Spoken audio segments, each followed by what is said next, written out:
Ahí está. Muy bien, entonces nos toca ahora a entrar dentro de la hermenéutica especial al primer tópico que tiene que ver con la poesía, que son los libros conocidos como libros de sabiduría o libros poéticos, ¿verdad? Que es Job, Salmos, Proverbios, Eclesiastés, Cantares, Lamentaciones. Y yo diría que la parte más fácil de toda la hermenéutica especial, por eso normalmente está puesto primero en todos los manuales de hermenéutica, porque la poesía hebrea es muy versátil, ¿ya? Sin embargo, vamos a ver acá que si bien no es difícil de identificar lo que el autor plantea de cómo poder analizar esta poesía hebrea, nos vamos a dar cuenta que tenemos una asignatura pendiente, todos nosotros los que no somos tan inclinados hacia la literatura. Y eso es lo que nos caracteriza. El contexto en el que estamos nosotros, si bien yo soy pastor, hay algunos que están preparándose para ser pastores, otros son estudiantes, pero tenemos algo en común acá, desde México hasta la Antártica, que es la dificultad que hemos mostrado en llegar a este mundo de la literatura, en general, de todo lo que está escrito. Nos caracteriza a nosotros, países subdesarrollados, ¿verdad? Esta aversión, esta urticaria, esta alergia al mundo de la cultura, al mundo de las artes, sobre todo las letras. No así los países desarrollados que se entiende, ¿verdad? Es una cosa social que viene desde que el mundo es mundo. La vemos ahí en Génesis capítulo 4, que cuando el hombre se desarrolla y sus necesidades básicas están cubiertas, empieza a mirar el arte. Y eso lo vemos ahí en el capítulo 4, cuando la Biblia dice que Caín edificó una ciudad o su hijo, ¿verdad? Y se empezó a desarrollar la vida sedentaria, ya no en torno a la subsistencia como la agricultura o como la ganadería que daba la comida, daba el vestido en cuanto a los animales, sino que el hombre empezó a desarrollar ya una vida más sedentaria y eso hizo que buscara ya el arte, porque ahí es la primera vez que se menciona en la Biblia la flauta, en fin, la música, el arte. La música y el arte se explotan en aquellas sociedades donde las necesidades básicas ya no son el pan de cada día en cuanto a lo que hay que hacer. Cuando hay un país, una sociedad, una cultura que es pobre económicamente, se preocupa más en vestirse, en comer, en alimentarse, en transportarse, en cubrirse de la lluvia y del frío, ¿verdad? En seguridad, en que no le roben, que en leer un libro, que en aprender a tocar instrumentos, que en practicar gimnasia, en fin. Por eso nuestros países tienen ese tipo de características, con algunas excepciones, y por eso que en nuestra cultura es tan difícil llegar a apreciar lo que es la poesía.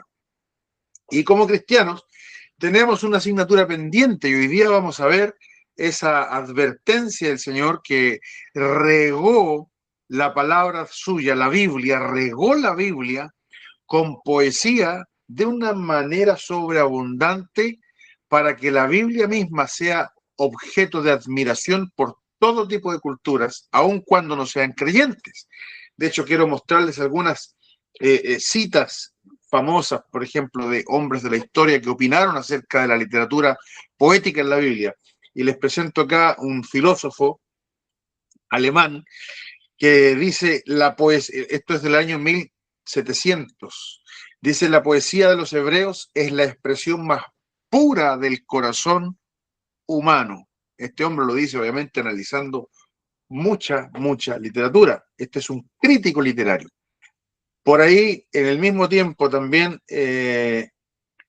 dice este mismo hombre, los hebreos no escribieron poesía artificial, sino poesía nacida del alma. El famoso C.S. Lewis, que vivió más tarde, dice, los salmos son poemas y deben ser leídos como poemas.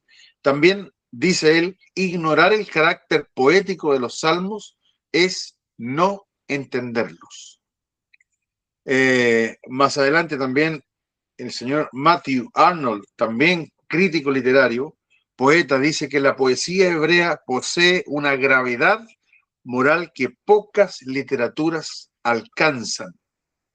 En el mismo tiempo, otro señor, también esta persona es experto en literatura oriental, hebraísta, estudioso también del Antiguo Testamento, dice que la poesía hebrea tiene al mismo tiempo una simplicidad y una grandeza incomparables. Es impresionante porque es tan sencilla que cualquier persona puede llegar a entender lo que dice, pero a la vez es tan profunda, tan bien lograda, que hasta los más profundos críticos pueden alabarla, ¿verdad? Otro señor, Davison, más reciente, en el año 1900, ya dice que la poesía hebrea no busca adornar, sino que busca impresionar el alma. Más adelante también George Adam Smith, también hebraísta, historiador, estudioso, literario, dice, los profetas hebreos fueron más que predicadores, fueron grandiosos poetas de su tiempo en la historia. O sea, es increíble como cualquier persona puede al mismo tiempo entender un salmo, entender un proverbio. Sin embargo, esto tiene tantas capas de complejidad literaria que puede ser analizado por los grandes y ser reconocido, yo diría, entre lo más grande que hay, también escrito jamás sobre la tierra. La palabra de Dios no podía quedar exenta de esto, no podía ser.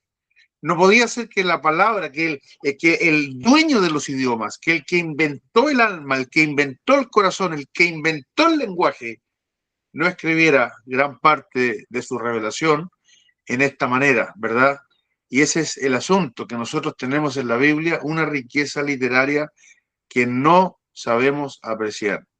Y yo creo que el tópico más alejado de nuestras mentes como, vamos a llamarnos latinos, ¿verdad? Aunque culturalmente yo sé que hay una diferencia con lo que es latino, pero pertenecemos a este continente americano y nuestra deuda mayor se encuentra justamente con la poesía, se encuentra con todo ello, teniendo grandes exponentes en nuestros propios países.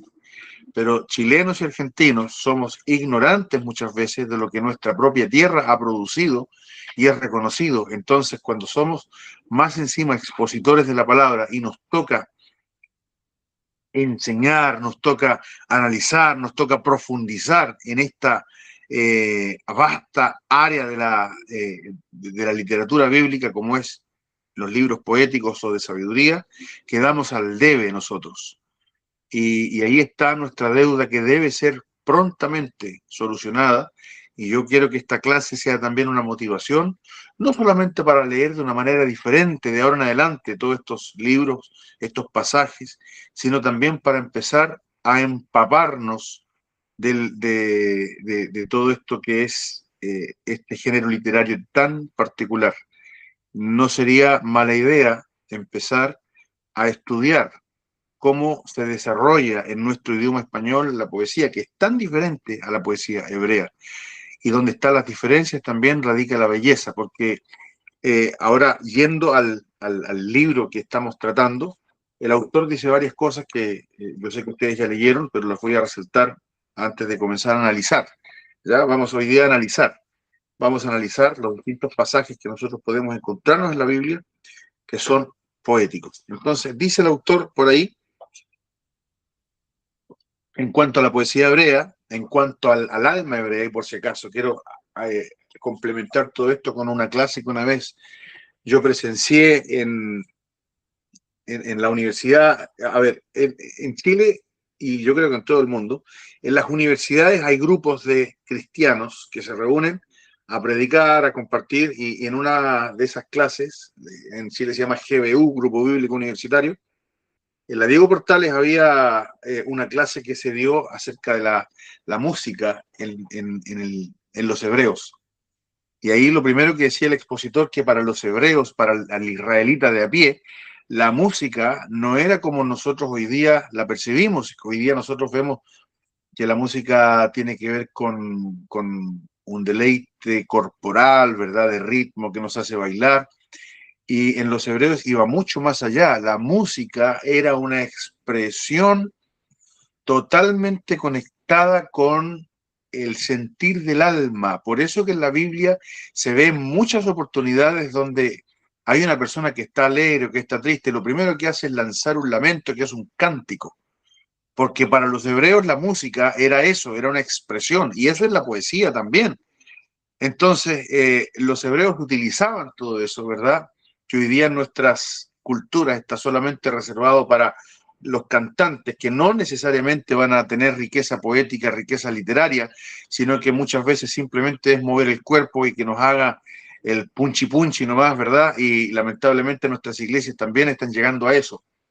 Entonces, para los hebreos no era así. Por eso dice el escritor acá, basta que el alma se llene de profunda emoción, que las ardientes pasiones muevan el corazón, den brillantez al ojo y hagan elevar la voz para que las sencillas sentencias de la prosa hebrea tomen espontáneamente forma poética. Y es que el hebreo de a pie estaba lleno de este sentimiento literario que Dios, más encima a algunos personajes, dotó de una manera, pero totalmente extravagante, de talento para que pudieran hacer salir de su mente los más complejos y bellos poemas que se transformaron en salmos, algunos en cánticos, en fin. Por eso cada vez que vemos situaciones puntuales, por ejemplo, imagínense Ana, cuando Ana, ¿verdad? Tiene a Samuel y de su corazón empieza a salir y brota el cántico de Ana. Lo mismo con María, el cántico de María.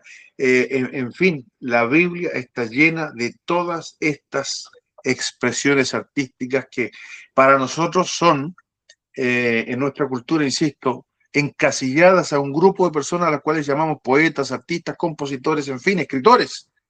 Pero en el tiempo antiguo eran el vehículo de las emociones.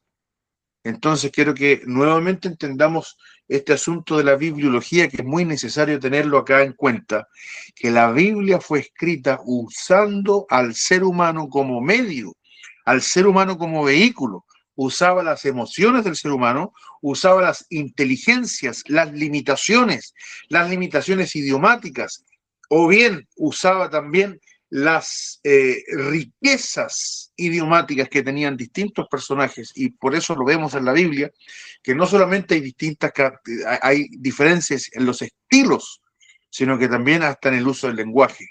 Cuando vemos, por ejemplo, que las cartas de Juan, que el Evangelio de Juan o el mismo Apocalipsis tienen un griego mucho más limitado que el libro de los Hechos, que el libro de Lucas, en relación a la cantidad de palabras que utilizaba Juan a las que utilizaba Lucas, donde Juan escribe en griego como segundo idioma, lo mismo que yo tratara de escribir en inglés, mi vocabulario sería mucho más reducido al de una persona que lo habla en forma nativa. En fin, todas esas cosas las vemos en la Biblia, y esta parte de la escritura, los libros poéticos, no quedan fuera, no son una excepción, donde Dios utilizó también la inteligencia, también la riqueza del lenguaje, la riqueza de la inteligencia de cada persona, la manera en que cada persona podía poner eh, distintas realidades, no solamente en una prosa, no solamente en un relato, sino que en un poema. Entonces, cuando veamos, por ejemplo, el capítulo 17 del libro de Ezequiel, que es increíble, que estamos viendo un poeta, perdón, un profeta.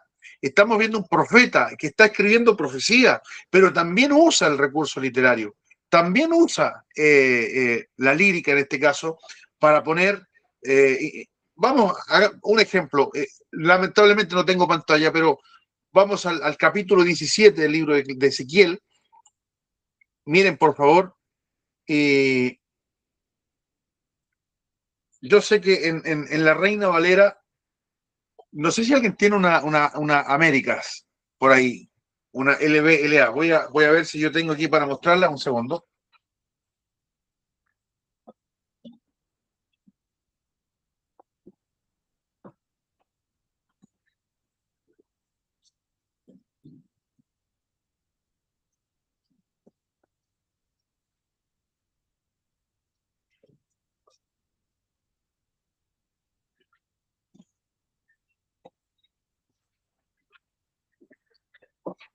Hace unos años, cuando yo compré esta traducción de las Américas, que es la que hoy día usan muchas iglesias reformadas, yo me di esta sorpresa, que lo primero que hago es abrir en Isaías y dije, wow, fíjense, está escrito igual que los Salmos, porque en esta Biblia, en esta versión, se hace la diferencia cuando el profeta escribe en poesía. Por ejemplo, vean aquí el capítulo 17. Vean el capítulo 17, se dan cuenta la diferencia que hay en la primera parte y la segunda parte del capítulo, donde dice, por ejemplo, vino a mí palabra de Jehová el Señor diciendo, hijo de hombre, propón un enigma y relata una parábola a la casa de Israel y dirás, así dice el Señor Dios. Y empieza, él dice, una gran águila de grandes alas, largos piñones y espeso plumaje de muchos colores. Vino al Líbano y se llevó la cima del cedro, arrancó el más alto de sus renuevos, lo llevó a una tierra de mercaderes y lo puso en una ciudad de comerciantes. Después tomó de las semillas de la tierra y la plantó en terreno fértil. La puso junto a aguas abundantes, la plantó como un sauce, en fin. Y más abajo dice el 11, vino a mí palabra del Señor diciendo, di ahora a la casa rebelde, ¿no sabéis lo que significan estas cosas? Di, he aquí el rey de Babilonia vino a Jerusalén, tomó a sus reyes y a sus príncipes y los llevó consigo. En fin, vemos cómo Dios utilizó la misma poesía para poner ahí una cosa tan terrible como lo es el cautiverio donde Nabucodonosor se lleva al rey, ¿verdad? Lo lleva a Babilonia, lo hace ser parte de sus sátrapas, en fin, todo lo que sabemos que ocurrió, pero lo pone arriba en lenguaje poético y abajo lo explica. Es impresionante cómo los libros proféticos también usan de este recurso. Y les pongo otro ejemplo, el mismo Isaías. Este es Isaías, Eso iba mira, a decir, hermano, cuando habla de, ¿cómo es que dice? Raíz de tierra seca. Cuando claro, habla, ahí voy, ahí voy. Eh, Nosotros vemos que la Biblia está llena de esas expresiones que en muchos casos vinieron de la mente del autor. O sea, eh, Isaías, como un buen cortesano que era, porque Isaías tenía acceso a la corte del rey, y yo siempre pongo el paralelo con Amós, ¿verdad? Y yo me comparo con Amós, porque yo jamás voy a entrar al Palacio de la Moneda o a la Casa Rosada, no voy a llegar donde Milei, no voy a llegar donde José Antonio Cast, como sí otros pastores lo hacen, no voy a llegar donde Trump. Y aquí tenemos distintos perfiles. Por ejemplo, está el perfil de Isaías, que era uno de estos, ¿verdad? Era un pastor, por decirlo de alguna manera, bautista, que estaba ahí con acceso. Bueno, en el caso de nuestro presidente es pentecostal. En Estados Unidos, yo no sé, no estoy seguro de los pastores que llegan ahí a Trump, si serán bautistas, bautistas del sur, pentecostales, no lo sé. En fin, hay creyentes que están llegando a, o digamos que le están llevando la palabra de Dios a presidentes y reyes en este momento, y así era Isaías. Isaías era un versado, totalmente versado en las letras, y muchos de estos poemas del libro de Isaías salieron de su corazón, salieron de su inteligencia. Yo sé que es palabra de Dios. No, no sé si hemos tenido bibliología, ¿verdad? Pero Dios utilizó el lenguaje humano, la inteligencia. Esto es segunda de Pedro 1:21, cuando dice que nunca la profecía fue traída por voluntad humana, sino que los santos hombres de Dios fueron inspirados por el Espíritu Santo, fueron transportados, conducidos. Ya la Biblia, si bien viene del ser humano, eh, salvo los textos que nos dicen donde Dios literalmente dictó cada palabra, ¿verdad? Jehová habló a Moisés diciendo, eso viene del Señor, pero el libro de Deuteronomio, por ejemplo, todo eso vino de Moisés, son palabras de Moisés. ¿Por qué? Porque Dios utilizó al ser humano en todo su esplendor. Es impresionante y ahí está la consigna que todo el mundo reclama, donde nosotros los que entendemos decimos amén. La Biblia fue escrita por hombres, amén. Ese es el milagro más grande, que un ser humano con su imperfección pueda escribir algo tan perfecto. Entonces muchos de los poemas de Isaías salieron de su corazón, incluido el primero, cuando dijo, oíd cielos y escucha tu tierra. Es el corazón de Isaías demandando la infidelidad del pueblo de Israel y utilizó la poesía. Qué impresionante, qué impresionante. Por eso recomiendo esta Biblia de las Américas, porque aquí nosotros podemos ver ahí, bueno, si no está aquí física, hay una página que se llama Bible Gateway, que es una muy conocida página donde podemos ver la Biblia en Internet y podemos poner ahí la Biblia de las Américas y nos aparece, voy a ver si se puede ver acá. A ver, Yo la tengo en el teléfono, pero obviamente no me aparece así en columnada, me aparece de un miren, solo. la, la idea, la idea es que aparezca así porque nosotros nos vamos a dar cuenta dónde es poesía y dónde no es. ¿Ya? Entonces, en esta página, Ok. que es esta Bible Gateway, es muy conocida y podemos poner ahí, ¿verdad? Dice Biblia de las Américas. En cambio, si ponemos, por ejemplo, la Reina Valera, que justo en este momento no la encuentro, ahí está. Fíjense, por favor.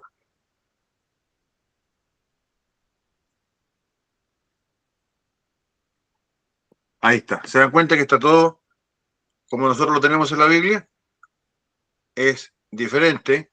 A ver. Entonces, por eso les digo, ponemos esta Biblia, las Américas, y nos vamos a dar cuenta aquí cuándo es poesía y cuándo pasa a un estilo diferente. Y ahí entonces visualmente nos podemos ayudar.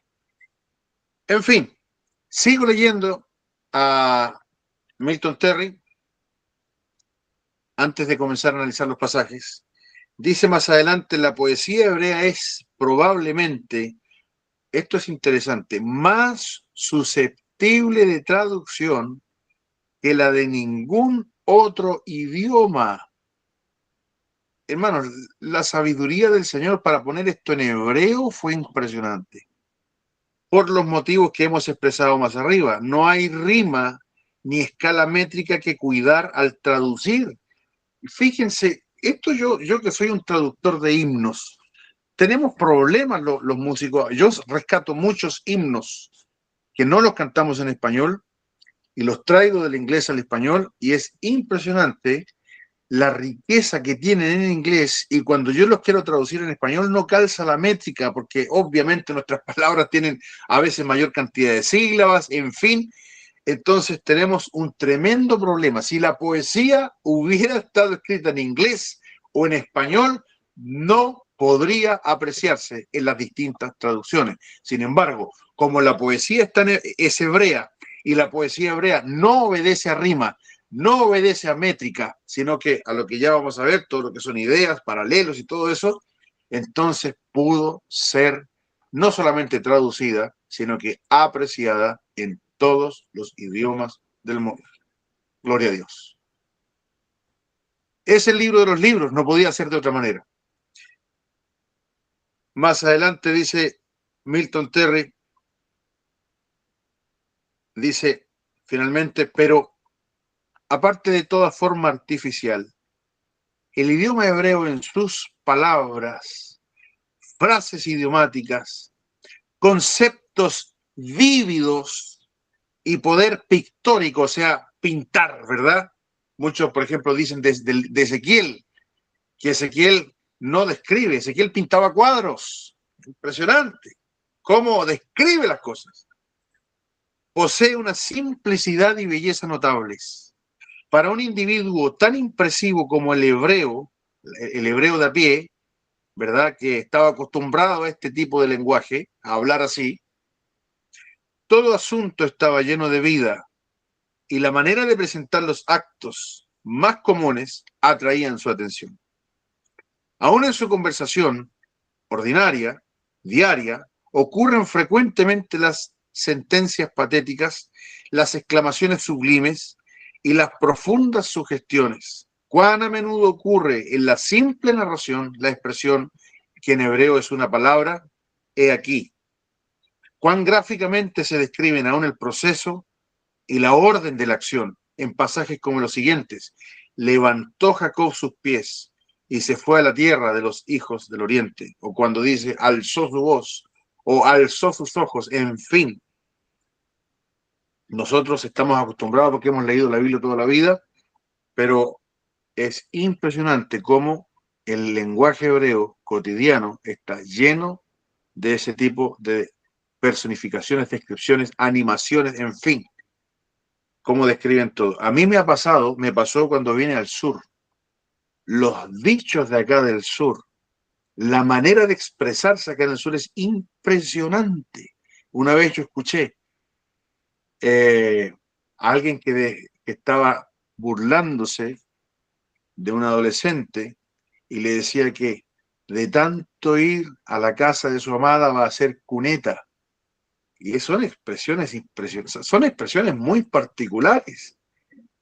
Y es increíble como cada pueblo, cada cultura tiene su manera, no solamente de ver las cosas, sino que de ponerlas en unas palabras tales que su belleza artística va a ser un refuerzo en la idea. Acá en Entonces, Argentina le decimos que va a ser un surco. exacto, exacto, porque eso en Santiago jamás se diría, porque en Santiago está todo pavimentado. ¿A quién se le ocurriría pensar en algo así? En fin, en fin. Bueno, yo digo acá en Santiago, hoy, a mí no me sale Santiago de la mente, yo no puedo entenderlo. Llevo 15 años acá y todavía digo acá en Santiago. En fin, en fin. Vamos a ir a los análisis. En esta clase podría ser infinita, sobre todo por la riqueza en ciertos libros que son muy, muy olvidados, pero vamos a ir tratando de llegar a lo más práctico y espero que no sea tan aburrido, así que espero que me interrumpan cada vez que ustedes vean algo, pero básicamente lo que plantea el autor es que hay tres tipos de paralelismos en la poesía hebrea. Son tres, que está el paralelismo sinónimo, está el paralelismo antitético y el paralelismo sintético. Básicamente, los tres tienen subtipos, ¿verdad? Porque se cambian, unos que son inversos y todo eso, pero básicamente el sinónimo lo que habla es la idea de repetir, ¿verdad? Reforzar la idea, refuerza. En cambio, el antitético lo que hace es contrastar. Pero el más interesante de todo esto es el sintético. Por si acaso, síntesis en el más puro sentido de la palabra significa poner ideas juntas. Viene de la palabra griega sin, que sin significa con. Entonces, con tesis, cosas juntas y presenta todo. Por eso nosotros decimos una síntesis, ¿verdad? Que está todo ahí, todo lo que necesitamos ver. Eso es una síntesis como un resumen y eso significa sintético, que va no solamente a contrastar o no solamente a reforzar, sino que va a tomar todos esos recursos y va a construir. Entonces, el paralelismo sinónimo refuerza. Por una idea, la refuerza. El paralelismo antitético contrasta, nos explica mediante contrasta. Por una idea, la contrasta. Pero el paralelismo sintético construye, desarrolla, presenta todo para que nosotros podamos, en una construcción compleja, entender la idea. Y esas son son los recursos de la poesía hebrea. Y de eso hemos regado todos estos libros que yo les menciono, más otros más que también utilizan este recurso lírico. Bien, entonces vamos a ver los más. Quiero que ustedes, por favor, ahí participen en la lectura. Ya saben que no tengo pantalla. Estamos aquí, estoy con el celular, pero de todas maneras, todos tenemos ahí Biblia. Así que vamos viendo el paralelismo sinónimo, que es el más fácil de descubrir. Vamos a ir viendo distintos pasajes de Salmos, Job, Proverbios, ¿verdad? Así que partimos con Fabián, por favor. Job 3, 11 al 13. Que lo lea e identifique ahí lo que es la idea que se refuerza.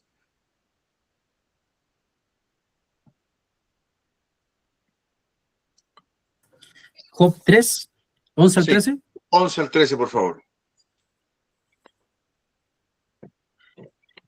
Dice, ¿por qué no morí yo en la matriz o expiré al salir del vientre? ¿Por qué me recibieron las rodillas? ¿Y a qué los pechos para que mamase? Pues ahora estaría yo muerto y reposaría, dormiría y entonces tendría descanso. Bien, ¿cuál es la idea entonces que se repite y se refuerza? ¿Por qué no murió? O sea, ¿por qué está vivo? ¿Por qué no le quitaron la vida antes de nacer? Exacto. Se dan cuenta que se repite morir, expiré, Ujú. y matriz y salir del vientre. Claro. La idea es que él hubiera nacido muerto, ¿verdad? Y ahí después de propósito. ¿Por qué y a qué? Y después rodillas y los pechos para que mamase. Y después dice, muerto y reposaría, dormiría y tendría descanso. La idea es esa, se refuerza de esta manera, ¿verdad? Martín, por favor, 4, en Job también 4, 17 y 18. Dice, ¿será el hombre más justo que Dios? ¿Será el varón más limpio que el que lo hizo? He aquí, en sus siervos no confía, y notó necedad en sus ángeles. ¿Cuál es la idea que se repite entonces? También acá es lo mismo, es decir, que, a ver, ¿será el hombre más justo que Dios? ¿Será el varón más? O sea, eso, que es imposible ser más justo que Dios y, y que Dios no confía, o sea, ni siquiera en sus ángeles, mucho menos en el hombre. Exacto. Esa es la idea que está, eso es lo que quiere enseñar y para eso lo refuerza de esta manera. Hombre y varón son sinónimos, no nos olvidemos de esto. Claro. Muchas veces se comete el error de poner teología en las palabras. Ya, por ejemplo, cuando dice que el espíritu vuelve a Dios que lo dio, que está hablando de espíritu como que fuera, entonces no es alma. No, son solamente sinónimos. Por Ujú. ejemplo, que dice hombre y varón, son Refiriéndose sinónimos, a la humanidad. nada más, exacto. Independiente que sean palabras diferentes. No es lo mismo que, por ejemplo, esto estuviera en Génesis, donde es un libro histórico, ¿verdad? Ahí donde las palabras tienen peso. Acá son sinónimos, representa lo mismo. Entonces, lo mismo dice ahí, como decía mi hermano Martín, a quien sus siervos no confía. ¿Cuáles son sus siervos a los que se refiere el pasaje? Los ángeles. Exacto, hermano, porque es un paralelo. Sus siervos aquí son los ángeles. Están reforzando la misma idea. Es paralelismo sinónimo. Muy bien, vamos a los salmos, por favor, mi hermano Fabián. 19, 1 y 2. También hay paralelismo sinónimo.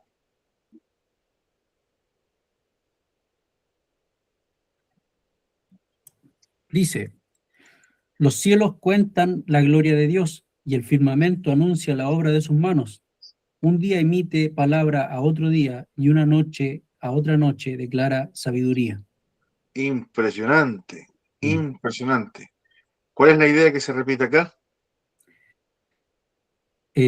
Acerca de que la creación, o sea, los cielos primero, porque primero dice los cielos y después el firmamento, está hablando de lo Ajá, mismo, ¿cierto? exacto. Cuentan la gloria de Dios, o sea, anuncian que Él lo hizo con sus manos. Exacto, anuncian la magnificencia, ¿verdad? Claro, lo anuncian a Él. Y después dice, un día, bueno, habla del día y la noche. Un día emite palabra a otro día y una noche a otra noche declara sabiduría. Esa parte, a ver, no está haciendo lo mismo, ¿cierto? Como que el paso del día a la noche, como que el lapso de tiempo. Del día al día y de la noche a la noche. O sea, Claro, tanto el día habla como la noche habla. Un claro. día emite palabra, una noche declara sabiduría, ¿verdad? Claro. Son sinónimos. No es que el Sí, día haga una cosa y la noche otra, no es teología, ¿se entiende, claro. verdad? Sí, Es correcto. sinónimo. Tanto el día como la noche hacen lo mismo que hace el firmamento, muestra la gloria de Dios. O sea, los ciclos naturales en este caso está hablando. Esa es la idea que la idea que quiere decir. Los ciclos naturales de la rotación de la Tierra hablan de la tremenda sabiduría que tiene Dios para haber diseñado todo eso. ¿Verdad? Una consulta. Sí. Un capítulo puede tener distintos tipos de paralelismo. ¿Es así? Exacto. Ah, A ya. eso vamos a llegar. A eso Ya, vamos a llegar. Mi hermano Martín, entonces, por favor, 24, 1 al 3. Dice, de Jehová es la tierra y su plenitud, el mundo y los que en él habitan, porque él la fundó sobre los mares y la afirmó sobre los ríos. ¿Quién subirá al monte de Jehová? ¿Quién estará en su lugar santo? Ahí refuerza también la soberanía de Dios sobre toda la creación. ¿Y Y qué ideas se repiten? eh, Hay tres dice paralelos. que de Jehová es la tierra y su plenitud, él es el dueño, digamos, el mundo y los que en él habitan. O sea, todo es de él, porque él la fundó sobre los mares y la afirmó sobre los ríos. Él es quien la fundó, quien la creó. Exacto. ¿Cuáles son las ideas que están paralelas acá, mi hermano? Eh, bueno, en los dos primeros muestra lo de, perdón, o sea, sí, bueno, en las dos primeras repeticiones que están en el versículo 1, muestra la soberanía de Dios. Y en el 2, o sea, le da como un fundamento a esa soberanía, que él es el soberano porque él la fundó y él la ¿Cuáles son, firmó. los conceptos que se repiten? Primero es la tierra. La tierra y ¿Con su quién es plenitud, el paralelo mundo eso? y los que en él habitan. Ya, la tierra es paralelo El mundo y los que en él habitan. con el mundo. Después, Exacto. plenitud es paralelo con. Los que en él habitan. Exacto. Después dice, Sí. porque él, Porque él la fundó sobre los mares y la ya, firmó sobre los ríos. la Ahí fundó. se... ¿Cuál es paralelo? Mares y ríos. No, no, la fundó. Ah, sí, perdón, la fundó y la firmó. Exacto. Mares y ríos, Mares ¿verdad? y ríos. En Ujú. este caso, mares y ríos son sinónimos. Lo mismo, Exacto. ¿quién subirá? ¿Qué dice? ¿Quién subirá al monte de Jehová? ¿Quién Ya, y estará en su lugar santo? monte de Jehová, ¿con qué es paralelo? Con lugar santo. Con lugar santo. ¿Se entiende? Ujú. Entonces, de nuevo, no es teología del monte, del lugar santo, no se refiere al lugar santo del tabernáculo, está refiriéndose a la presencia de Dios, a la A la habitación de Dios, presencia, que exactamente. puede ser entendida en ese entonces como su templo, pero en una interpretación bíblica total se refiere simplemente a la comunión con Dios, por ejemplo, por medio de la oración, o bien ir al cielo. Exactamente. Bien, entonces Exacto. ahí tenemos paralelos, son ideas sinónimas. Proverbios, Fabián, por favor, 1:8 y 9. 1:8 y 9.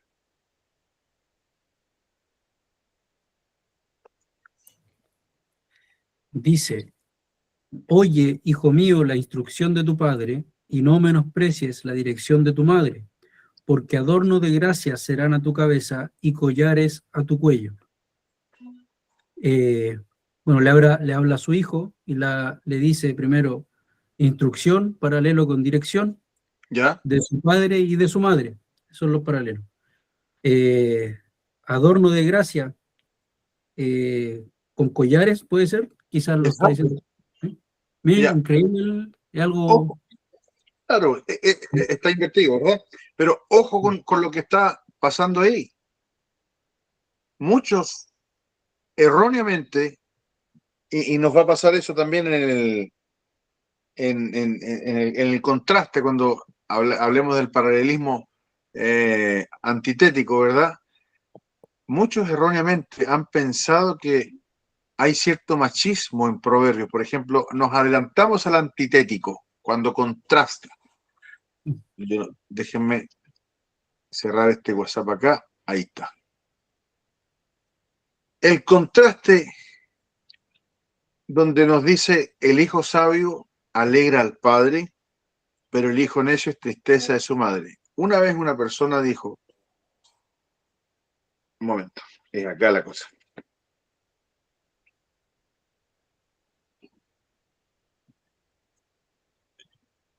Un segundo, hermanos, por favor. Ahí está. Una vez una persona dijo, ¿por qué las alegrías se las lleva el papá y las tristezas se las lleva la mamá? ¿Cómo responderían a eso? Que simplemente está haciendo un contraste, no se está refiriendo a exaltar uno sobre el otro. Y se nos olvida que es paralelismo, ¿cómo se llama? Paralelismo. Antitético. antitético, que lo que está contrastando no es al papá con la mamá, sino que está contratando al sabio y al necio, Exactamente. ¿verdad? Ujú. Es como lo que hacemos cuando cambiamos de, por ejemplo, cuando cambian de sujeto el nombre. Por ejemplo, dicen el doctor Milton Terry y después dice el escritor del libro La Hermenéutica, para no repetirlo, ¿cierto? Como que está tratando de... Exactamente. Y doctor es paralelo con escritor. Claro, y con Milton Claro. Terry. Y en este Acá caso, al hacer, yo entiendo que el autor al hacer el contraste, para hacerlo más completo, aprovechó contrastar padre y madre, pero no por una cuestión de que esté haciendo una diferencia. Porque de hecho acá en el que leímos recién los pone a los dos por igual. exacto, porque aquí como es sinónimo se entiende mejor que está diciendo ahí, hijo mío, ¿cómo dice? Oye, hijo mío, la instrucción de tu padre y no desprecie la dirección de tu madre. O sea, también la está reivindicando igual. Exactamente. Entonces, en este caso, instrucción y dirección, si bien son diferentes, pero actúan como sinónimos. ¿Por qué? Porque una Exacto, cosa es la instrucción, la otra cosa es la dirección. O sea, siempre se dice que el padre instruye y la mamá es la que ejecuta, es la gobernadora. la que Pero en dirige. este caso Ujú. ambas son buenas, ¿verdad? Y no está en ningún caso poniendo al padre sobre la madre o la madre sobre el padre, Exacto, son lo mismo. Claro, y tampoco le dice al hijo que si su madre le da instrucción no la tome en cuenta porque ella tiene que dirigirlo, ¿no? Por ejemplo, entonces, esto es la gracia de entender la poesía, de que hecho, nosotros... perdón. Sí, No, hacia iba a adelante. decir que de hecho la madre dirige al hijo y también dirige al padre. Bueno, la cosa es que el tema acá es que la poesía hebrea se compone de estos paralelismos. ¿Ya? Cuando entendemos paralelismo, entendemos a qué se refiere. Y ahora el ejercicio que tenemos nosotros es justamente buscar, y cuando estemos leyendo estos pasajes, entender que esto es lo que está haciendo Dios. Está utilizando un recurso literario, que es el paralelismo, para reforzar ideas, ya sea en este caso sinónimos o contrastantes. Por favor, hermano Martín, Proverbios 9 al 10.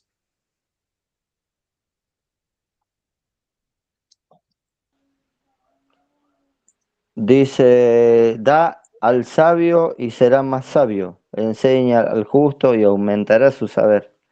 El temor de Jehová es el principio de la sabiduría y el conocimiento del Santísimo es la inteligencia. ¿Cuáles son las ideas que se repiten? Las palabras. Eh, dar al sabio, enseña al justo. Y Exacto, después será más sabio y el justo aumentará su saber. O sea, se repite eso ahí. exacto. No, Mm, no está siendo específico con las palabras, sino que lo que está es una idea de que a la persona inteligente, si tú le das, va a ser bendición. exacto. ¿Verdad? En fin, entonces les voy a invitar a Lamentaciones 1:1,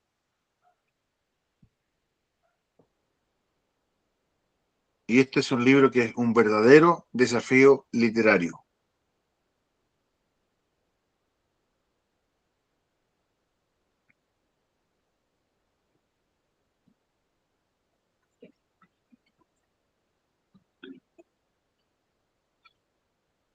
¿Estamos ahí? Dice, ¿cómo ha quedado sola la ciudad populosa? La grande entre las naciones se ha vuelto como viuda.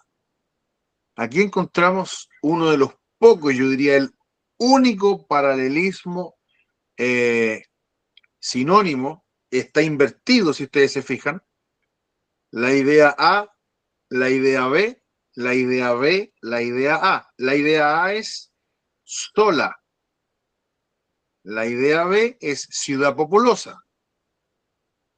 La grande, la idea B, entre las naciones se ha vuelto como viuda, la idea A, ¿verdad? ¿Se dan cuenta? Está invertido. ¿Cómo ha quedado sola? Soledad. La ciudad populosa, Jerusalén. La grande entre las naciones, Jerusalén. se ha vuelto como viuda. Soledad, ¿verdad? Entonces, ¿por qué les digo que este libro es un verdadero desafío? Porque obviamente nos vamos a dar cuenta que el libro de Proverbios está lleno de paralelismos sinónimos y antitéticos. Proverbios. ¿Por qué? Porque son ideas tan importantes que el Señor las puso en esta forma tan fácil de distinguirlas, como por ejemplo lo que acabamos de leer, ¿verdad? Da al sabio y aumentará el saber. Y le ponemos un sinónimo, cosa que se entienda lo más fácil posible, porque son principios básicos. Y Proverbios está lleno de paralelismos sinónimos y antitéticos. Por ejemplo, el hijo sabio alegra al padre, el hijo necio entristece a su madre. Ahí es antitético. Contrastes, sinónimos y contrastes. Sin embargo, cuando nos vamos a Lamentaciones, este es el único que encontramos. Digamos, fácil de identificar. Hay más, pero son rebuscados, son bien rebuscados. Ahora, fíjense por favor, y aquí hay un dato importante que necesitamos tener en cuenta en las partes donde hay poesía en la Biblia. No sé si aparece así en la Reina Valera, pero cada versículo tiene 3 líneas. ¿Les aparece a ustedes así? ¿Cómo lo identifico? Con las mayúsculas. En la poesía, vale decir Salmos, Proverbios, Lamentaciones, todos esos libros, la letra mayúscula me indica el inicio del verso. Eso es ley, hermanos. Eso es ley. Por eso los salmos están escritos en verso. En verso. Y parten todos con mayúscula. Aún así no sea un punto aparte. ¿Se habían dado cuenta de eso, no? En los salmos, la mayúscula no obedece a la puntuación. Busquen cualquier salmo y van a ver que a veces no hay ni siquiera una coma y ya la próxima palabra viene con mayúscula. Y los salmos que están escritos así, en la Reina Valera que nosotros tenemos, visualmente los salmos están puestos en torno a las mayúsculas. Por ejemplo, vean el Salmo 119. Si ven el Salmo 119, ahí se nota bastante bien.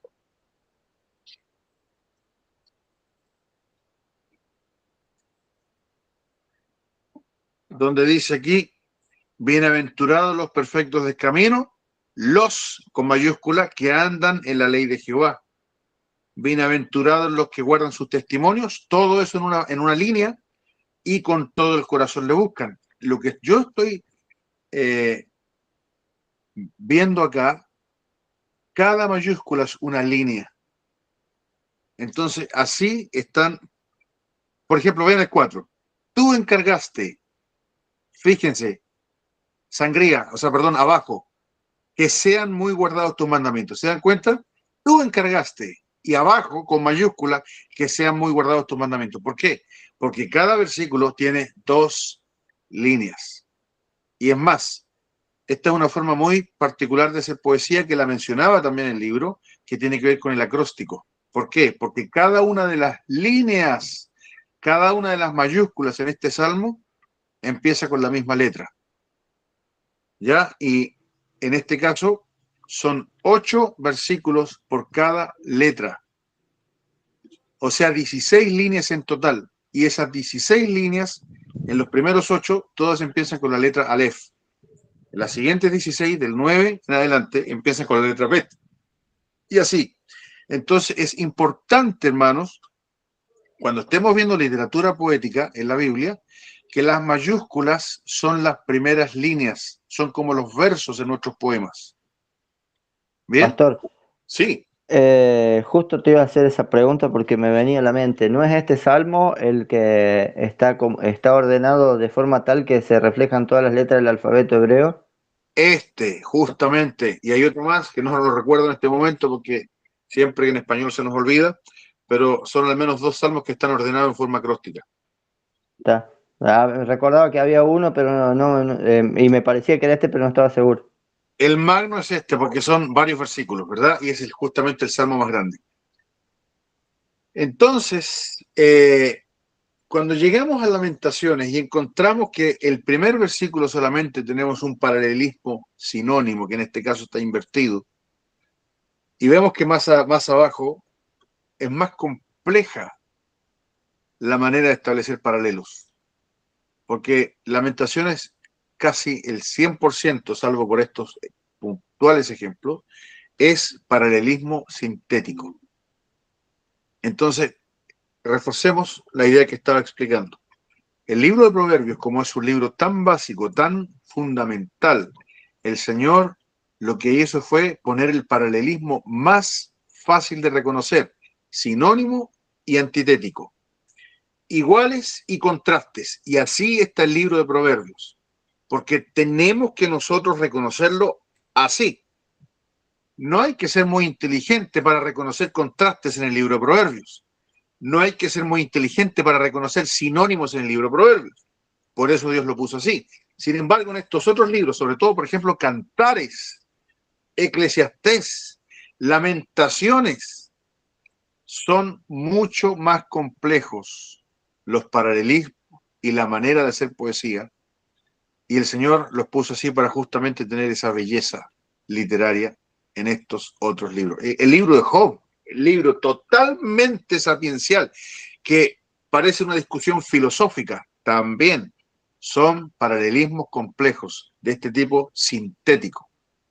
Entonces me voy a saltar varios, porque yo estoy viendo ya que nos queda media hora, y vamos a ir al libro de Job, y vamos a ir a uno de mis capítulos favoritos, Job 28, que es impresionante, porque no nos olvidemos que aquí lo que está haciendo el Señor, ¿qué cosa es, hermano? ¿Qué cosa es? ¿Por qué Dios usa la poesía? Recordemos, ¿por qué Dios está usando poesía? Porque lo más importante acá no es la rima o bien el paralelismo, sino la idea que está detrás de todo esto. ¿Ya? Y miren, por favor, vamos al libro de Job, al capítulo 28. Les digo inmediatamente que este paralelismo no es sinónimo ni antitético, sino que es sintético, es el más complejo de todos. Sin embargo, vamos a ir a identificar también sinónimos y contrastes. Recuerden que el sintético es un mix de todo. Y partimos. Dice, mira, encontramos primero un sinónimo. Ciertamente, la plata tiene sus veneros. Un venero es un refinadero de plata. Y el oro, sinónimo, ¿verdad? Lugar donde se refina. El hierro se saca del polvo. Y de la piedra se funde el cobre. Tenemos un paralelismo sinónimo invertido. A las tinieblas ponen término. No tiene sujeto, pero está hablando del hombre.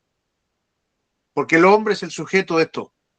El hombre que sabe buscar minerales, pero no sabe buscar sabiduría. Es impresionante, por eso les digo, esto es muy profundo. A las tinieblas ponen término y examinan toda la perfección. O sea, que había lugares oscuros donde ya no son más oscuros, porque llegó el hombre. ¿Verdad? Las piedras que hay en oscuridad y en sombra de muerte. El hombre abre minas lejos de lo habitado. En lugares olvidados, donde pie no pasa, ahí ya tenemos complejo. Tenemos desarrollo de ideas. Todo esto es sintético, ya no es ni sinónimo ni contrastante. Son suspendidos y balanceados lejos de los demás hombres. Estas tres ideas van en profundidad. Parte del capítulo, el versículo 4, el hombre abre minas lejos de lo habitado. Sigue desarrollando en lugares olvidados donde el pie no pasa. Son suspendidos y balanceados lejos de los demás hombres. Va en profundidad. De la tierra nace el pan. Y debajo de ella está como convertida en fuego. Va profundizando. Lugar hay cuyas piedras son zafiro y sus polvos de oro. Senda que nunca la conoció ave, ni ojo de buitre la vio. Sigue desarrollando. Nunca la pisaron animales fieros, ni león pasó por ella. En el pedernal puso su mano, el hombre, y trastornó la raíz de los montes. ¿Qué más hizo? De los peñascos cortó ríos, y sus ojos del hombre vieron todo lo preciado. Detuvo los ríos en su nacimiento, e hizo salir a luz lo escondido. Y mira el contraste acá. Mas ¿dónde se hallará la sabiduría? ¿Te das cuenta lo que hace la poesía de Job? Mira lo que hace Job. Nos pone una serie de ideas que van profundizándose, y llega a este choque. ¿Dónde se hallará lo que tiene más valor que todo lo mencionado? Y como dice ahí, no estará en la tierra no está en la tierra los vivientes. No se halla en la tierra los vivientes. Sigue usando sintético. Sí, ¿Dónde sí. está el lugar de la inteligencia? Sinónimo, ¿se dan cuenta? Para que Ujú. nosotros entendamos. Esto es arte, hermanos. Esto es arte. Por si alguien está perdido, le pone algo facilito, se lo da en papilla. ¿Dónde se hallará la sabiduría? ¿Dónde está el lugar de la inteligencia? Paralelismo, sinónimo. No conoce su valor el hombre, ni No. se halla en la tierra su valor de los vivientes. Ujú. Sigue con sinónimo. El abismo dice, no está en mí. El mar dijo, el abismo es el mismo. Ni conmigo. Sigue con sinónimo. No se dará por oro, ni su precio será precio de plata, para que seamos capaces de comprender lo que está diciendo. No puede ser apreciada, o sea, valorada, valorizada con oro de Ofir. No hay manera de decir esta sabiduría como el dólar, ¿verdad? Hoy día el dólar vale tanto. No hay manera de valorizarla con oro. Ni con ónice precioso, ni con zafiro. El oro no se le igualará ni el diamante.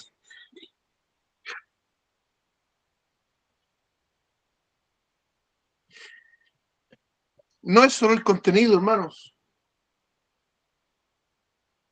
Por eso les digo, una cosa es escribir una carta de Pablo que ya es bellísima, pero la otra cosa es tomar la poesía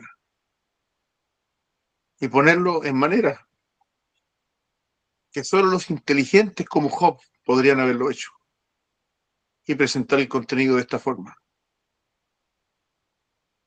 Esto, por eso les digo, tenemos nosotros los creyentes, especialmente los pastores, los expositores de la Biblia, una asignatura pendiente con la parte lírica, porque el Señor le dio de comer a las mentes más exigentes de este mundo, poniendo su palabra en este alto estándar que para nosotros es tan elevado que necesitamos una clase y varios libros para poder llegar a entenderlo. Que lamentablemente me pasó a mí y le pasa a muchos. En una primera lectura de estos libros, el aburrimiento es fatal. Sin llegar a comprender lo que Dios quiso hacer aquí, y estamos como cualquier ignorante, ¿verdad? Mirando pinturas, mirando obras de arte, que son realmente arte, donde el mundo dice, esto es la expresión de Dios, y nosotros lo único que vemos ahí son colores mezclados o huellas de un escultor, y queremos rápidamente ir al mall, sentarnos en una sala de cine y a ver una película. En fin. Eh, yo quiero decir que no tiene comparación el hecho de que use 11 versículos para describir las hazañas del hombre y que un versículo nomás como que es increíble, realmente nunca lo había visto así, porque uno se va, ahora que lo iba explicando, como que uno va diciendo, oh, realmente el hombre hace esto, cuando habla, como que la poesía trata eso en el corazón, es realmente increíble. Dice, o Eso sea, quiere hacer. Te es que, eleva, y de ahí mismo, de donde te elevó, te azota. sí, porque podría haber dicho, el hombre no sabe nada de la sabiduría. Y es una verdad, pero al haber Bastaba un usado, versículo. claro, al haber usado 11 versículos para decirnos que todo lo que hace el hombre, cosas completamente difíciles para uno, y después decir que eso no tiene valor porque ¿dónde va a hallar la sabiduría? Realmente le da un valor hermoso a la sabiduría, a la inteligencia. Ahora entiendo algo de la poesía, es realmente hermoso, la verdad. Y sin contar las comparaciones, las figuras que está utilizando de lenguaje donde habla de oro de Ofir, zafiro, diamante, oro fino, perlas, piedras preciosas, todos los paralelos que utiliza, es impresionante. Por eso les digo, El Señor embelleció su palabra con los mejores. Y allí hay arte. Entonces, cuando yo aprendí todo esto, me dio otra perspectiva de los libros poéticos. Y la verdad es que, bueno, yo creo que el Señor, si bien hizo que Job evocara ese poema, también el escritor del libro de Job le debe haber puesto de su cosecha todo eso. Porque el libro de Job es un libro revelado.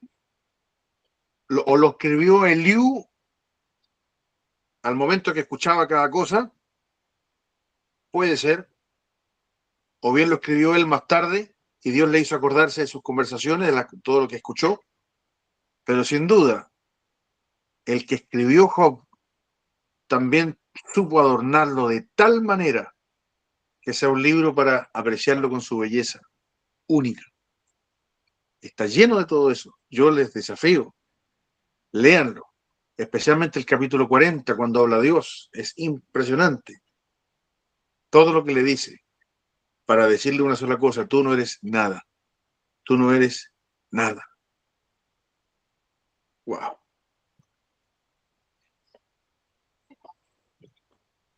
Vamos un ratito sigamos analizando el paralelismo antitético. No nos olvidemos un poquito vamos al libro de Eclesiastés, capítulo 10, versículo 2. Hay algo ahí también.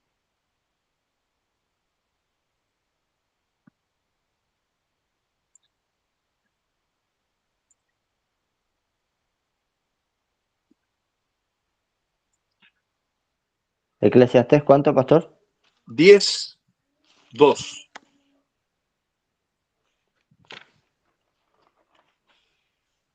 Amén.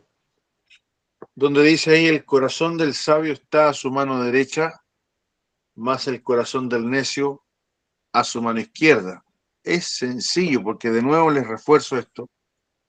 Estos libros complejos como Eclesiastés, como Job, como los mismos Salmos, como Lamentaciones y uno de los más bellos de todos, Cantares, tienen esta particularidad que poco tienen de paralelismos sinónimos y antitéticos. La mayoría están sintéticos, o sea, son los más complejos.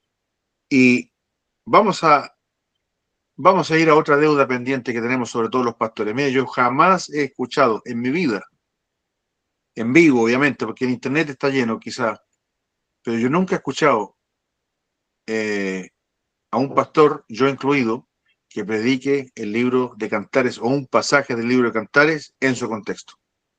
Jamás, jamás. La mayoría lo que hace es como que estuviera aquí un hermoso plato preparado, ¿verdad? Y imagínense una paella española, rica en mariscos y todas esas cosas, y alguien saque todos los mariscos afuera y diga: yo solo como arroz.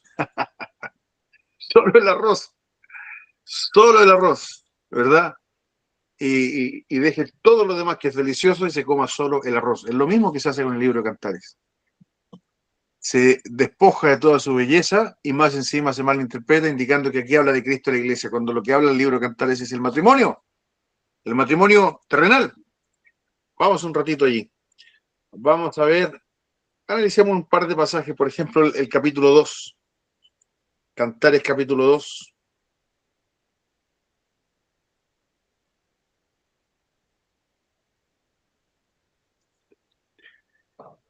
Vamos al versículo 10, un pasaje conocido.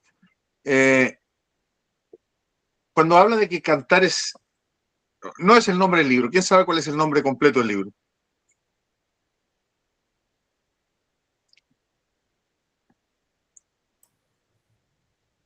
Cantar de los Ah, cantares. ah, Cantar de los ah, Cantares. Ah, ¿te referías a eso? Sí, Cantar de los Cantares. No, yo pensé que tenía, aparte de eso, había más. Digo, El punto de es algo que, me perdí acá. claro, claro, sí, sí, te vi por ahí. La cosa que Cantares, o Cantar de los Cantares, o la canción de canciones, se llama así por el nivel, la profundidad y, y todo lo que en sí es la construcción de esa canción, porque, o la extensión, son 8 capítulos. Hermano, a ver, primero, Claro, partamos, es como decir, esta es la canción de las canciones. O sea, claro, la pero canción. lo que yo estoy diciendo justamente es que tiene una superioridad incluso sobre los salmos. Por algo se llama la canción de las canciones.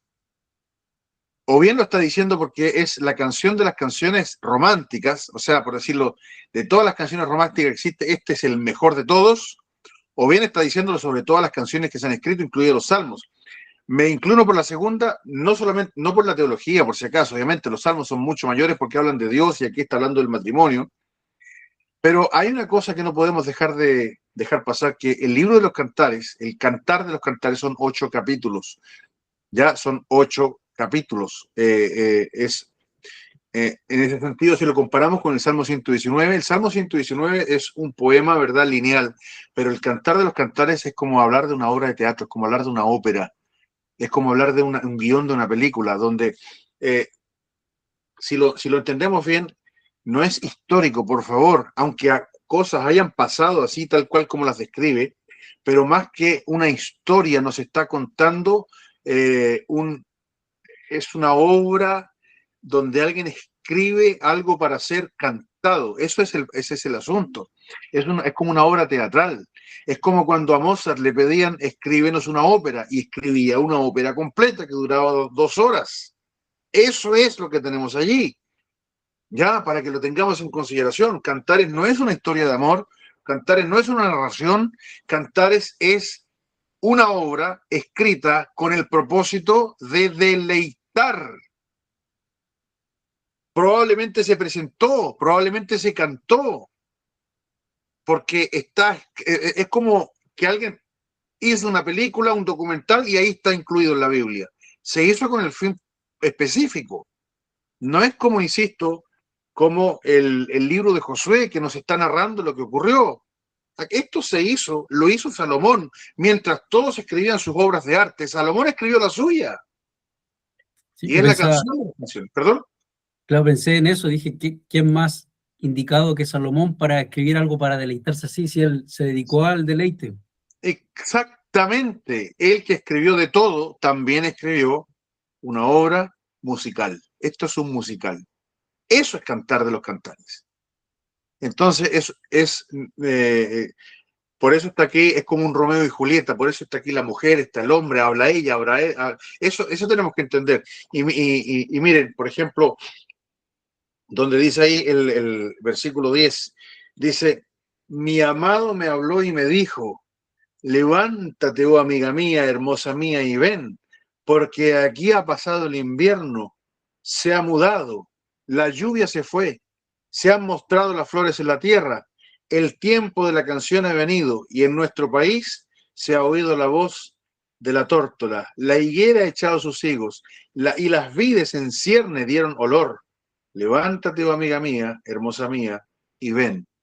Es con todas estas ideas, ¿verdad?, que van en aumento, van haciendo más profunda la idea del invierno que pasa. El invierno es la soledad, el invierno es cuando el hombre está solo y llega el momento en que Dios le da, ahí está, como Adán y Eva, ¿verdad? Aquí, aquí hueso de mis huesos, carne, es lo mismo, es exactamente el mismo pensamiento. Ahora te veo, o veamos, por ejemplo, la boda en el capítulo 3. Fíjense, por favor, cómo está construido todo esto. Versículo 6 en adelante dice, ¿quién es esta que sube del desierto como columna de humo, sahumada de mirra y de incienso y de todo polvo aromático? He aquí es la litera de Salomón, porque iba en un carruaje. 60 valientes la rodean, de los fuertes de Israel. Todos ellos tienen espadas, diestros en la guerra, cada uno su espada sobre su muslo, el cortejo, ¿verdad? La escolta, por los temores de la noche. El rey Salomón se hizo una carroza de madera del Líbano, hizo sus columnas de plata, su respaldo de oro, su asiento de grana, su interior recamado de amor por las doncellas de Jerusalén, que habían construido todo eso. Salid, oh doncellas de Sión, y ved al rey Salomón, es el cortejo, ¿verdad?, de bodas, con la corona con que le coronó su madre en el día de su desposorio y el día del gozo de su corazón. Son ideas que van haciendo más profunda y van embelleciendo un solo concepto. Ahí vienen los novios. Eso es lo que está diciendo. Solamente es eso. Ahí vienen los novios. ¿Cuál es el punto de la palabra de Dios? El amor matrimonial es importantísimo. Por supuesto que este es Salomón con la Sunamita, ¿verdad? La mujer de Sunem. Todos dicen que es justamente esa que se contrató para cuidar a David, su padre, y la que también quería su hermano Adonías. Perdón. Y ahí está con la primera mujer con la que se casó Salomón, con las después, con las mil y tantas que tuvo, no tuvo ninguna de esas atenciones.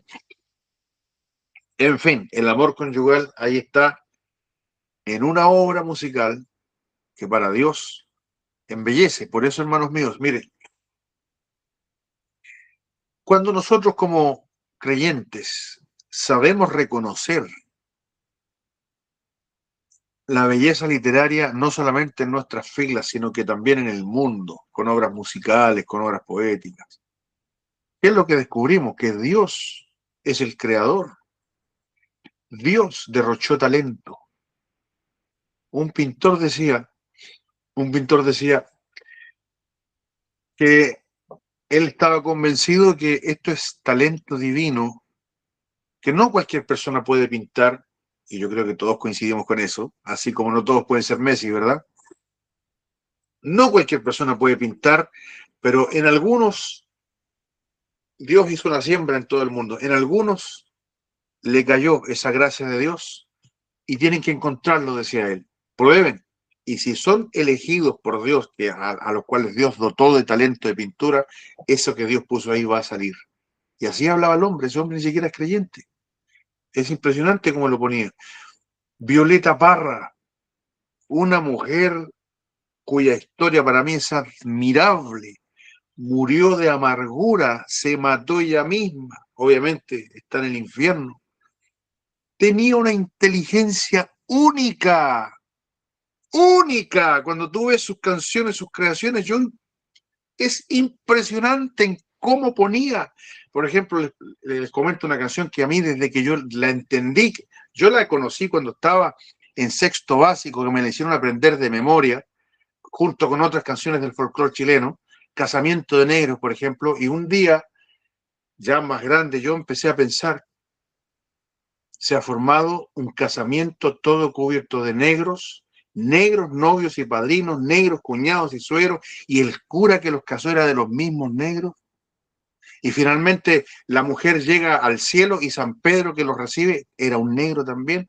Esta mujer está describiendo la pobreza. Esta mujer está describiendo la pobreza, que no importa te cases, todo va a ser negro igual, porque así somos los pobres. La fiesta teñida de negro, el mantel de negro, lo que comen higo. Algo le pasó a la negra, llaman al médico, ¿verdad? El médico del pueblo y les da barro en vez de llevarlo a una clínica.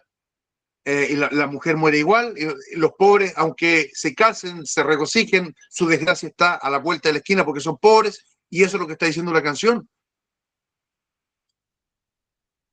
Para una mente poco versada, escucha esa canción y dice, ah, qué interesante, pero cuando te pones a pensar lo que está escribiendo esta mujer y dices, wow, Dios llenó el mundo de talento. Por eso les digo, una asignatura pendiente para nosotros los creyentes, especialmente los que exponemos la Biblia, es conocer la literatura, especialmente esta parte de la literatura, la poesía. La Biblia tiene este género literario muy, muy bien desarrollado. Y sería bueno echar aceite en esos engranajes que están ahí un poquito agripados y pudiéramos nosotros tener algo de práctica. Y así como vimos el libro de Job, capítulo 28, encontrar las bellezas literarias en estos libros tan dejados afuera por muchos creyentes, por muchos pastores. Y vamos a ver que Dios lo que hizo simplemente fue reforzar ideas importantísimas, embelleciéndolas de una cualidad única en el lenguaje, como es la poesía. Eso nos va a ayudar mucho a poder saber qué dice la Biblia. ¿Qué opinan de esto que les estoy planteando? Yo, hablando de este pasaje que leíamos al final, de Cantares 2, verso 6 en adelante, había escuchado a alguien alguna vez que usó el verso 6 como refiriéndose a la iglesia. ¿Quién es esta que sube del desierto como columna de humo sahumada de mirra, incienso y de todo polvo aromático? El Creo que único volviendo de las bodas del Cordero, creo que alguna vez lo escuché usar así. Que claro, ahí coincido con lo que vos decís del contexto. claro, porque, insisto, estás comiéndote el arroz y dejando lo demás, porque este poema es un verdadero desafío, no solamente en los paralelismos, las ideas, sino que ver por qué Salomón escogió tantas palabras para... Entonces nosotros, ¿a qué nos obliga? A investigar la cultura, a investigar por qué comparaba a la mujer con crines de yegua, ¿verdad? Una vez alguien por ahí dijo, haciendo una caricatura de nosotros, los que interpretamos de forma literaria, esta es la mujer que imagina Salomón, y nos pone una bestia ahí con senos de torres, ¿verdad? Porque eso es lo que dice ahí la descripción, pero alguna razón hay de por qué Salomón escogió tantas cualidades que tienen que ver con cosas cotidianas que para los hebreos eran normales de escucharlas, y escuchaban y decían, wow, qué belleza de poema. Nosotros tenemos que investigar por qué escogió tantas comparaciones puntuales, y allí está la belleza del poema. Vamos a llegar a qué? A que Dios pone el amor conyugal como una cosa sublime en este mundo, no en vano Pedro lo llama la gracia de esta vida. Si hay una gracia de esta vida, es el matrimonio. Insisto, Cristo y la iglesia tienen su lugar en la Biblia, sí, pero no ahí, Amén. ¿verdad? Amén. Ahí, si nosotros vamos a tomar que Cristo y la iglesia, vamos a tener que sacar todo eso porque no podemos aplicarlo, y vamos, Amén. peor, tener que imaginar qué significarán cada una de esas cosas y darle significado, cosa que la imaginación va a volar, ¿verdad? Y nos vamos a poner de todo menos saber lo que realmente Salomón quiso escribir allí. Amén. Vamos a terminar en cualquier lado. Sí. Bien. Lo que vamos a hacer, entonces, yo les voy a dar esta tarea. De aquí en adelante van a ser un poco más, no profundas ni largas, pero sí frecuentes. Yo quiero que cada día puedan grabar una exposición. No me voy a fijar en la parte homilética, sino que solamente la exposición de la escritura, qué es lo que Dios quiere decirnos allí. Vamos a ver distintos pasajes, complejos y no complejos, pero quiero que pongamos en práctica esto de encontrar el refuerzo poético, ¿verdad?, que nos va a dar una idea de lo que Dios está dando muy clara, porque esa es la finalidad de la poesía. La finalidad es embellecer para que el mensaje de Dios sea dado de manera clara. Así que vamos a tener distintos pasajes y va a ser uno diario. Les voy a pedir ese esfuerzo. Obviamente, aquí no estamos hablando de obligación, pero el que quiere aprender lo va a hacer. Ya para eso sirven las tareas.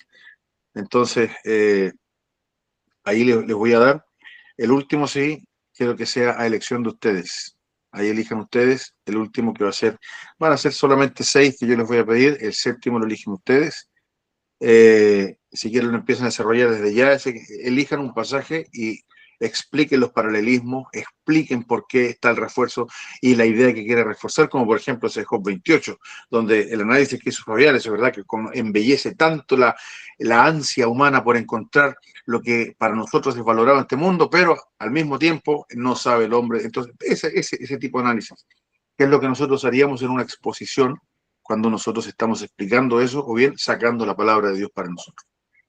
Bien, así que eso es en cuanto a esta clase. Creo que sin pasar por cada uno de los ejemplos ha quedado más o menos claro y ahora queda practicar. Una cosa es saberlo, entenderlo, la otra cosa es practicar. ¿Ya? Quiero que cuando les toque predicar alguno de estos pasajes puedan ustedes decir, miren, contemplen lo que Dios nos dejó. ¿Ya? Muy bien. Me gustaría, por favor, que mi hermano Martín ore para despedir esta clase. Espera, para nomás la grabación, Fabián, y de ahí viene la oración.